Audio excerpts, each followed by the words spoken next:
Bullies pick on the wrong new black girl, not knowing she's a brutal fighter. The first day at a new school is never easy, but for 16-year-old Amara Johnson, it was something she had been through before.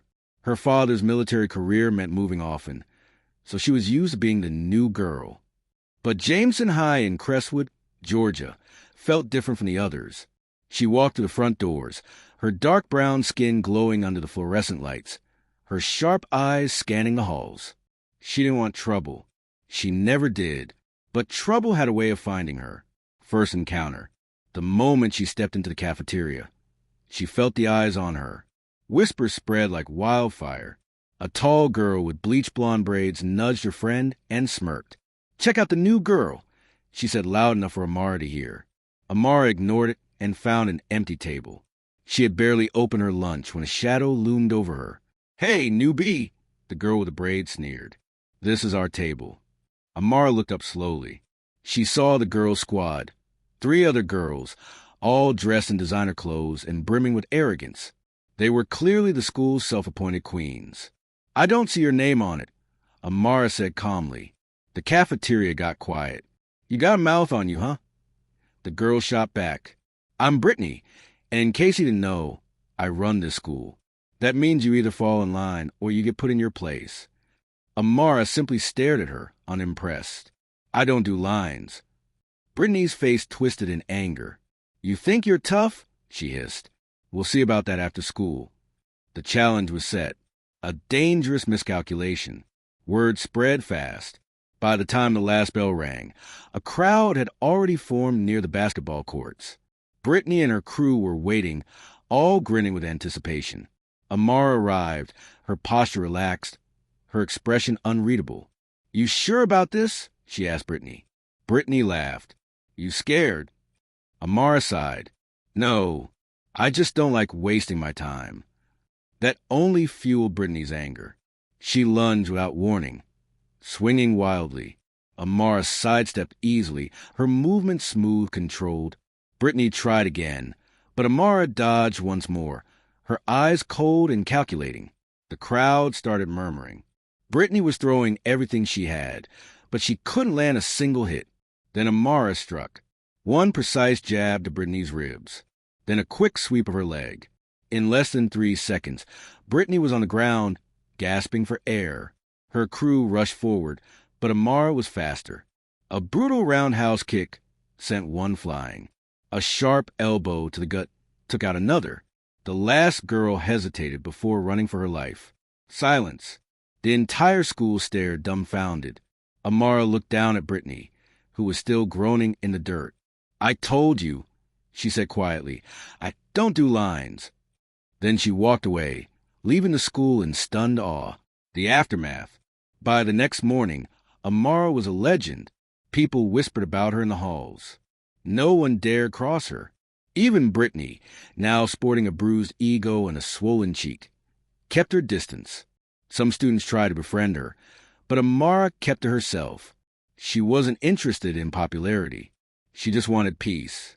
But deep down, she knew there would always be another Brittany, another fight, another lesson to teach. And she was always... Bullies pick on the wrong new black girl, not knowing she's a brutal fighter. Part 2, 1 week later. Amara had hoped her fight with Brittany would put an end to the nonsense. For the most part, it did. No one dared challenge her, and the whispers in the halls had turned from gossip to respect. Even some of the football players, who rarely paid attention to new students, gave her nods of approval. But peace never lasted long.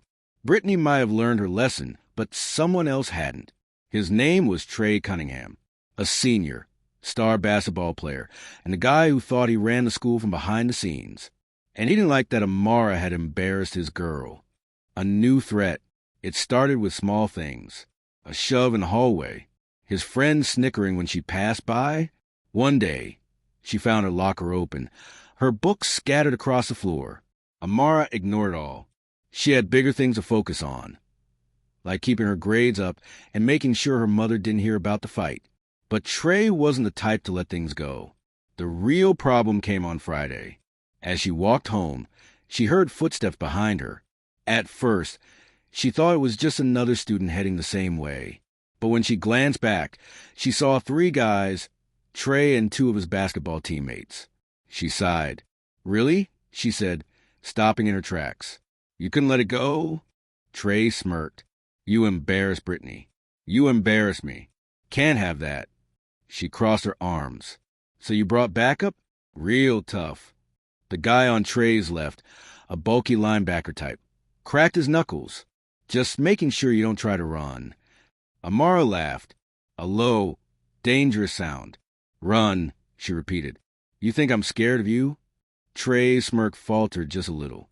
"I was hoping you'd put up a fight," he said, taking a step closer. "Gotta make sure everyone knows their place." Amara tilted her head. "Funny, I was thinking the same thing." Lesson number 2. Trey moved first. Swinging a lazy punch meant to scare her. She sidestepped effortlessly. Too slow. The linebacker lunged. Amara ducked, twisting her body and delivering a sharp elbow to his ribs. He grunted and staggered back. The second guy grabbed at her shoulder, but she was already spinning. Her foot connected with his knee, making him crumble. Trey's eyes widened. This wasn't going how he expected. "Still want to do this?" Amara asked, rolling her shoulders. Trey roared in frustration and charged full force. Big mistake. Amara stepped aside at the last second, hooking her foot behind his ankle. He tripped, falling forward, his face meeting the pavement with a sickening smack. Silence. Trey groaned, lifting his head. Blood dripped from his nose. Amara crouched beside him. "Listen real close," she whispered. "I don't start fights, but I always finish them." She stood up and walked away. Trey didn't follow. The aftermath, again. By Monday, everyone had heard about what happened. Trey showed up with a bandage on his nose, and though his friends tried to play it off, he didn't mess with Amara again. Neither did anyone else. Some people tried to befriend her. Others just watched from a distance, trying to figure her out. But Amara didn't need their approval. She wasn't looking for trouble. She never was. But if it came looking for her again, she'd be ready. The end, or is it?